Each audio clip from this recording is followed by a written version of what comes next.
ভারতীয় গণতান্ত্রিক সামাজিক দল। এই সামাজিক গণতন্ত্রটা কি?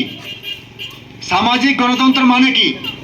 আজকে দেখেন, এই সামাজিক গণতন্ত্র মানে হচ্ছে যে একটা সমাজে মানুষ, একটা গ্রামে অনেকগুলো মানুষ বাস করে। কেউ উঁচু, কেউ নিচু, কেউ ছোট, কেউ বড়, কেউ শিক্ষিত, কেউ অশিক্ষিত, কেউ অল্প শিক্ষিত, এরকম হাজারো মানুষ আমরা বসবাস করি। কেউ বেশি পয়সাওয়ালা, কে কম পয়সাওয়ালা, এরকম অনেক মানুষ বসবাস করে আমাদের গ্রামে। তো এই সামাজিক গণতন্ত্রের মানে হচ্ছে, অর্থ হচ্ছে যে একটা পলিটিক্যাল দলের কাছে, একটা রাজনৈতিক দলের কাছে প্রত্যেকটা ভোটার, সে কোটিপতি হোক বা সে একবারে নিম্ন শ্রেণীর মানুষ হোক, সে গরিব মানুষ হোক, প্রত্যেকটা মানুষের ভোটের যে দাম সেটা কিন্তু একই। একজন লক্ষ টাকা দামের মানুষ, লক্ষ টাকা আছে বলে তার ভোটের দাম বেশি, আর একজন গরিব মানুষ, সে চেয়ে চিনতে খাইবে, তার ভোটের দাম নাই, তার কিন্তু সমান দাম। আমাদের সংবিধান, আমাদের দেশের যে সংবিধান, এই সংবিধান কি করেছে? এই দুজন মানুষকে কিন্তু একই জায়গায় রেখেছে। রাজনৈতিকভাবে তার কাছে কোনো আলাদা সম্মান নেই। একজন কোটিপতির যে ভোটের দাম, একজন গরিব মানুষের সে একই ভোটের দাম। তো এইটা হচ্ছে আমাদের সংবিধানের অধিকার, সংবিধানের দাবি। কিন্তু আজকে কি হয়? আজকে যারা পয়সাওয়ালা, যারা কোটিপতি, যারা লাখপতি, তাদের অনেক দাম থাকে, তাদের জন্য মানুষ অনেক কাজ করে, কিন্তু সাধারণ মানুষের জন্য কেউ কাজ করে না। এটা হচ্ছে এই যে জায়গাটা।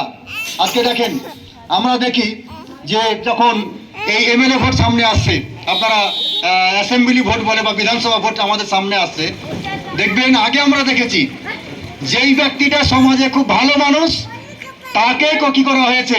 পার্টির পক্ষ থেকে টিকিট দেওয়া হয়েছে। আপনারা অনেক নেতার নাম জানেন এখানে, যে সে নেতাটা ভালো ছিল, সে ভালো ছিল, তার জন্য তাকে টিকিট দেওয়া হয়েছিল।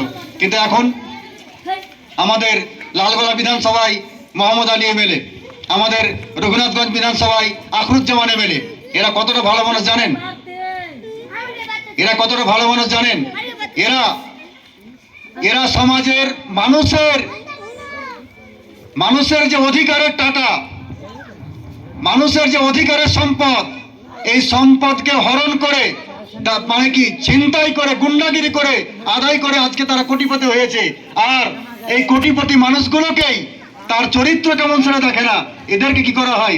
এদেরকে টিকিট দেওয়া হয়। আপনারা জানেন, এরা বলার অপেক্ষা রাখে না। আমাদের যে অঞ্চলের প্রধান, এটা কাউকে তার কাউকে সমালোচনার জন্য বলছি না, এটা আমার জেনে রাখা দরকার। বর্তমান যে অঞ্চলের প্রধান রয়েছে, তাকে জিজ্ঞাসা করুন বা তার আশেপাশের লোককে জিজ্ঞাসা করুন যে এই প্রধানীটা সে কিনে নিয়েছে কত টাকা দিয়ে। সে কিন্তু প্রধান হওয়ার কোনো যোগ্যতা রাখে না।